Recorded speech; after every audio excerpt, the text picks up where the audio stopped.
আমরা আমরা তো জেনারেল পুরো স্টুডেন্ট সবাই কম বেশি, আমাদের মাদ্রাসায় পড়ার তৌফিক আল্লাহ তাআলা আমাদের তৌফিকে আসে নাই। আমাদের জন্য কীরকম সিলেবাসে পড়ালেখা আমাদের জন্য করণীয়, এটা যদি বলতে। শুক্রিয়া ভাই, এটা খুব গুরুত্বপূর্ণ প্রশ্ন, কারণ আমাদের মধ্যে ম্যাক্সিমাম যুবকই মাদ্রাসায় পড়ে থাকে। এখন এদের সংখ্যা নিঃসন্দেহে মাদ্রাসায় পড়ার ছাত্রদের সংখ্যার চেয়ে বেশি। যদি মাদ্রাসায় 20% ছেলে পড়ে থাকে, এখানে দেখবেন 60% ছেলে জেনারেলে পড়ছে। এখন এই হিউজ কমিউনিটিকে বাদ দিয়ে কি ইসলাম কায়েম করা সম্ভব, বা ইসলামের ফ্লো সৃষ্টি করা সম্ভব কিনা? আর ইসলামকে শুধু এক শ্রেণীর মানুষের সম্পত্তি কিনা, তা সবার জন্য। এই জেনারেল লাইনের হিউজ সংখ্যক মানুষ যারা SSC, intermediate, honours, masters, BBA MBA করেছে, মাঝপথে হেদায়েত পেয়েছে অথবা পড়াশোনা শেষ করে হেদায়েত পেয়েছে, এদের জন্য এখন পড়াশোনার কী ব্যবস্থা? যদি এদের মধ্যে কেউ চায় যে আমি অনার্স করব, পাশাপাশি আমি দাওরা করব, সম্ভব কিনা? খুব ডিফিকাল্ট, অনেক ডিফিকাল্ট। আবার এমন প্রতিষ্ঠান কয়টা আছে যেখানে একটা জেনারেল শিক্ষিত ছেলে জেনারেল পড়ার পাশাপাশি মাদ্রাসার সাবজেক্টগুলো করতে পারবে? কয়টা আছে? খুব কম। আবার এমন প্রতিষ্ঠান কয়টা আছে যেখানে আপনি দেখবেন যে জেনারেল ছাত্রদের জন্য 4 বছর, 5 বছর, 6 বছরের মৌলানা কোর্স আছে। 5 বছর পড়লে সে মৌলানা হবে, 6 বছর পড়লে সে মৌলানা হবে। এমন কয়টা প্রতিষ্ঠান আছে? নিঃসন্দেহে এগুলোর সংখ্যা খুব কম, এবং সবাই এগুলোতে ভর্তি হওয়ারও যোগ্যতা রাখে না, সুযোগও রাখে না। এমনকি আমি নিজের কথাই বলছি যে আমাকে পর্যন্ত এরকম কয়েকটা প্রতিষ্ঠানে ভর্তিই নেয়নি। যখন আমি গিয়েছি বলেছে তুমি বিতর্কিত মানুষ, এবং কেউ কেউ টেকনিক্যালি এড়িয়ে গেছে যে না, তোমাকে নিলে আমাদের সমস্যা হতে পারে। তো আমরা তো অনেক সময় বলি যে দিনের পথে হেদায়েতে আসলে আলেম ওলামা সোহবতে গিয়ে থাকতে হবে, পড়াশোনা করতে হবে। সবাইকে এই সুযোগটা দিচ্ছে আদৌ? এখন একটা জেনারেল লাইনে পড়বো ছেলে, কিছু সাবজেক্ট তাকে কাভার করতে হবে। এই সাবজেক্টগুলো কাভার না করা পর্যন্ত কিন্তু সে ইসলামের বেসিকটা বুঝবে না। 2টা অপশন আছে, এই সাবজেক্টগুলো মাদ্রাসায় গিয়ে ভর্তি হয়ে পড়া, অথবা মাদ্রাসায় শর্ট কোর্স 4-5 বছরের কোর্সের মধ্য দিয়ে পড়া, অথবা যদি এই সুযোগ মাদ্রাসা কর্তৃপক্ষ না দেয় তাহলে তাকে নিজে নিজেই পড়তে হবে জানার জন্য। কারণ ইসলাম তো কারো পৈতৃক সম্পত্তি না, তাই না? আমি তো ইসলাম চর্চা করার অধিকার রাখি। এবার আসেন, হ্যাঁ, পড়াশোনা করে আমি ফতোয়াবাজি করবো না, জানার জন্য তো করতে হবে। তাহলে যুবকরা এখন কি করবে? এবং এইসব যুবকদের সঙ্গে কয়েক কোটির মতো, এবং তারা আল্লাহর পথে আসতে চাচ্ছে, আসার পরে তারা কোনো সিলেবাস পাচ্ছে, বিক্ষিপ্ত পড়াশোনা করছে। আজকে একটা বই, কালকে আরেকটা বই, আজকে অমুক টপিকের বই, কালকে অমুক টপিকের বই, কোনো কনস্ট্রাক্টেড পড়াশোনা নাই। আগে সাবজেক্ট জানতে হবে, তারপর বই কিনতে হবে। আমি এখন মুখস্থ থেকে আমি কিছু সাবজেক্ট বলছি, এটা আমার কাছে রিটেন এখন নাই, আমি মুখস্থ থেকে বলছি, এবং কিছু বইয়ের নাম বলছে মুখস্থ থেকে। এটা আপনারা নোট করতে পারেন, এবং সবাই বাসায় একটা লাইব্রেরি করবেন, করে এই বইগুলো কিনবেন। ঢাকায় আপনাদের যে বাংলা বাজার আছে, ইসলামিক টাওয়ার, সেখানে এই বইগুলো সব পাবেন ইনশাআল্লাহ। প্রথম সাবজেক্ট হচ্ছে আল কোরআন। আল কোরআনের প্রথমে তেলাওয়াত শিখতে হবে। তেলাওয়াত শেখার জন্য নুরানি কায়দা আছে না, নুরানি কায়দা, অথবা কোরআন করুন, অথবা কোরআনের যে তাজবিদ সহ কোরআন শিখুন, অনেক কোর্স আছে না, এই কোর্সগুলোর মধ্য দিয়ে আপনাকে কোরআন তেলাওয়াতকে শিখতে হবে। এই তেলাওয়াতটা আপনি একা একা শিখতে পারবেন না, অবশ্যই ওস্তাদের কাছে দিয়ে শিখতে হবে। এরপরে আপনি কি করবেন? এরপরে আপনি অ্যারাবিক ভাষাটা শেখার চেষ্টা করবেন, গ্রামার, যেমন মিজান মুনশেফ, তারপরে যে নাহু, সরফ, হেদায়েতুন নাহু, এই হেদায়েতুন নাহু এই বইগুলো পড়বেন।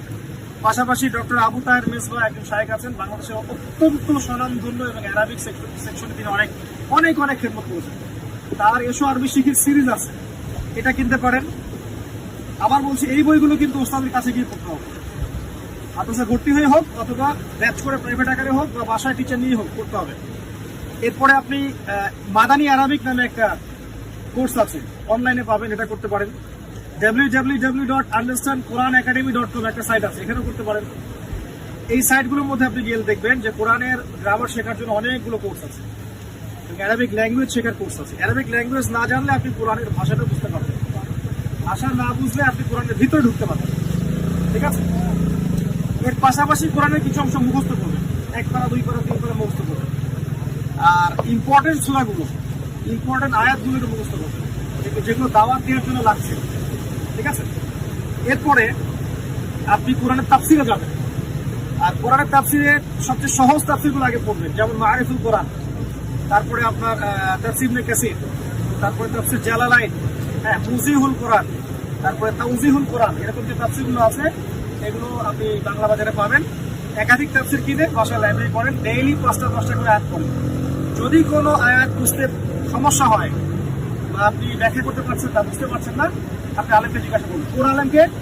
যে আলেমকে আপনার কাছে মনে হয় যে তিনি কোরআন শোনার বেশি কাছাকাছি। আর আলেম সেই যে ব্যক্তি তার জানা অনুযায়ী আমল করেন।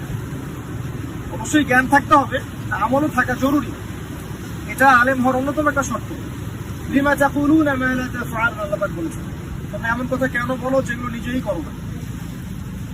বরেণ্য ওলামায়ে কেরামের কাছে যাবেন, তাদের ফতোয়া নেবেন, তাদের বইপত্র পড়বেন, শুনবেন। আলেমদের কাছে যাওয়ার ক্ষেত্রে সাম্প্রদায়িক হবেন না, যে আমি একটা দল করি, এই দলের আলেম ছাড়া অন্য দলের আলেমে যাবো না।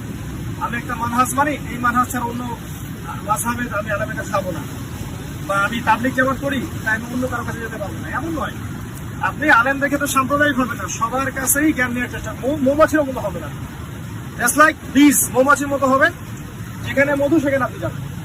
এরপর আল্লাহ পাক আপনাকে কিন্তু দেখবেন যে আপনাকে আল্লাহ পাক বিবেক দিয়েছেন, আপনি বুঝতে পারবেন যে কোনটা কোরআন শুনলে বেশি কাছাকাছি, কোনটা দূরে আছে। আল্লাহ পাক বোঝার তৌফিক দান করুন, আমিন। আগে এইভাবে কোরআনের তাফসীর পড়বেন, তারপরে আপনি যাবেন হাদিস, পাশাপাশি আর কি।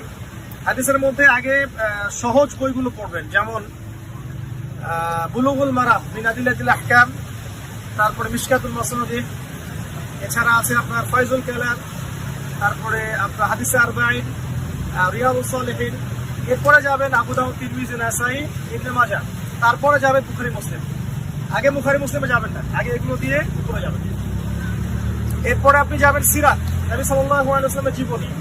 সিরাতের মধ্যে পড়বেন আল্লামা সফিউর রহমান মুবারকপুরীর আর রাহিকুল মাখতুম, তারপরে আপনার দি প্রফেট, তারপরে উসওয়াতুল হাসানা, নবী রহমত, তারপরে গোলাম মুস্তাফা, বিসমার্ট উইথ মোহাম্মদ একটা বই আছে, এটাও। এরকম অনেক সিরাতের বই আছে, ঠিক আছে, সিরাতুন নবী, ঠিক আছে, অনেক বই আছে সিরাতের। আপনি একাধিক সিরাতের বই কিনবেন, একটা কিনবেন, একাধিক কিনবেন। একটা সিরাতের বইয়ের মধ্যে সবকিছু থাকে না, ঠিক আছে। এরপরে যাবেন ইসলামিক হিস্ট্রির মধ্যে। ইসলামিক হিস্ট্রির মধ্যে সবচেয়ে সহজ হচ্ছে আপনি ডক্টর আলী মোহাম্মদ সাল্লাবি, তার সবগুলো বই কিনে ফেলবেন। ডক্টর আলী মোহাম্মদ সাল্লাবি, তার ইতিহাসের বইগুলো কিনবেন। ডক্টর রাগিব সার্জনের বই কিনতে পারেন, আবুল হাসান আলী আন্দারফি তার বই কিনতে পারেন। তারপরে আপনি মুফতি তকি উসমানী ওনার বই কিনতে পারেন। এছাড়া ইসলামিক ফাউন্ডেশনে যাবেন, দেখবেন ইতিহাসের অনেক বই আছে, এগুলো বাছাই করে কিনবেন। ইতিহাস তো জানার জন্য, এখানে তো ফতোয়ার কিছু নাই, জানার জন্য কিনবেন। এরপরে ফিকহের বই পড়বেন, ফিকহের মধ্যে হানাফি মাযহাবের ক্লাসিক্যাল বইগুলো আছে, যে ফিকহুল মুয়াসসার, হেদায়া কুতুবী, এগুলো পড়বেন। এছাড়া ফিকহুস সুন্নাহ বইগুলো আছে, এগুলো পড়বেন। এবং ফিকহের ক্ষেত্রে উদার হবেন, একটা মাযহাব ফলো করেন বলে অন্য মাযহাবকে আন্ডার এস্টিমেট করতে যাবেন। সবারই কিছু না কিছু দলিল আছে, ঠিক আছে। এই জন্য আমরা ছোটখাটো বিষয় নিয়ে ইখতিলাফে যাব না, বড় বড় ইস্যুগুলোকে নিয়ে কথা বলবো, এটা বেটার হবে। এরপরে চলে যাবেন ইসলামের অর্থনীতির বইয়ে। ইসলামিক অর্থনীতির ক্ষেত্রে মুফতি তকি উসমানীর একটা সিরিজ আছে, এই বইগুলো কিনতে পারেন। শেখ ইমরান নজর হুসাইনেরও ইসলামিক ইকোনমিক্সের উপর অনেক বই আছে, যেমন দি prohibition of Rewa, gold dinar and silver দিরহাম, এরকম অনেক বই আছে ইসলামিক অর্থনীতির উপর। যাদের পড়াশোনা আছে ওই বইগুলো আপনি পড়েন, তাদের কাছ থেকে কিসের জ্ঞান নেবেন? অর্থনীতির জ্ঞান নেবেন। যে ইসলামিক ইকোনমিক্সে অনেক মানে স্ট্রং বেস রাখে, তার কাছে আপনি অর্থনীতির জ্ঞান নেবেন। যে ফিকহের অনেক গভীর জ্ঞান রাখে, ওর কাছে ফিকহের জ্ঞান নেবেন। যে তাফসীরের বেশি জ্ঞান রাখে, তাফসীরের জ্ঞান নেবেন। এভাবে পড়াশোনা করবেন। এরপরে যাবেন ইসলামিক ফিলোসফিতে, আপনি ইমাম গাজ্জালির নাম শুনেছেন, ইবনে রুশদের নাম শুনেছেন, ইবনে সিনার নাম শুনেছেন, তাদের অনেক ফিলোসফিক্যাল বই আছে, এগুলো বাসায় পড়বেন। আর পাশাপাশি আমি বলবো যে আপনার জিওপলিটিক্সের বই পড়বেন, ইসলামিক ভূরাজনৈতিক প্রেক্ষাপট। এই ক্ষেত্রে আসলে বাংলায় খুব বেশি বই আমার কাছে জানা নাই যারা পাবলিশ করেছেন। এখানে ইন্টারন্যাশনাল বই পড়তে হবে।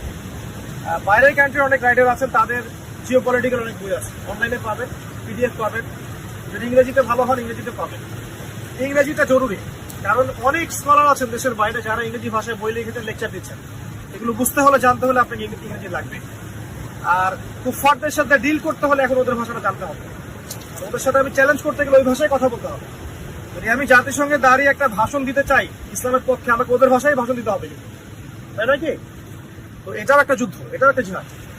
এই বিষয়টাও খেয়াল রাখতে হবে। এর পাশাপাশি আমি বলবো যে ওয়ার্ল্ড হিস্ট্রির বইগুলো পড়ে, আপনার ইতিহাস ডিপার্টমেন্ট আছে না, ওদের যে বইগুলো আছে এগুলো পড়তে পারেন। নর্মাল ইকোনমিক্সের বইগুলো পড়তে পারেন। আর প্রতিনিয়ত বাজারে অনেক বিষয়ভিত্তিক বই আসছে, তাই না? বিষয়ভিত্তিক বইগুলো পড়েন। দেওবন্দ ওলামা একরাম থেকে শুরু করে আমাদের দেশের বড় বড় কবি মাদ্রাসা ওলামা একরাম যারা আছে তাদের যে বইগুলো আছে এগুলো কিনে পড়াশোনা করা শুরু করে ইনশাআল্লাহ। আমরা আশা করি এভাবে যদি একটা কনস্ট্রাকটিভ সিলেবাসে পড়তে পারেন নিয়মিত একটু একটু করে, আপনি 3-4 বছরের মধ্যে আবিষ্কার করবেন যে আপনার আগের আপনি আর পরের আপনি সেম না। আর এই বইগুলো পড়লেই শুধু জ্ঞান পাওয়া যাবে না, শোনেন, এই বইগুলো পড়লেই শুধু জ্ঞান পাওয়া যাবে না, আপনাকে মনের মধ্যে জগতে রিয়া, হিংসা, গীবত, মোহাম্মদ, অহংকারের সংস্কৃতি ত্যাগ করতে হবে। বেশি বেশি সালাত, সিয়াম, সাদাকা, আপনার এই যে তেলাওয়াত, জিকির, আজকার, তাসবিহ, তাহলিল, আল্লাহর কাছে দোয়া, এগুলো বাড়াতে হবে। এবং বেশি বেশি আল্লাহর কাছে দোয়া করতে হবে, আল্লাহ আমাকে জ্ঞান দান করো, নূর দান করো। তো নূর আল্লাহর কাছে চাইতে হবে। এর জন্য আল্লাহর অনুগত এবং বিনয়ী বান্দা হতে পারলে আল্লাহ নূর দিবেন। তখন আপনি ওই পড়াশোনাকে কাজে লাগিয়ে বিশ্বকে ডিল করতে পারবেন। আপনি বুঝতে পারবেন যে আপনি কোথায় আছেন, সামনে কি হতে যাচ্ছে বা কি হওয়ার সম্ভাবনা আছে। তখন আপনি ইনশাআল্লাহ তাআলা আগামীতে সার্ভাইভ করতে পারবেন। আল্লাহ পাক তৌফিক দান করুন। আমিন। আসসালামু আলাইকুম।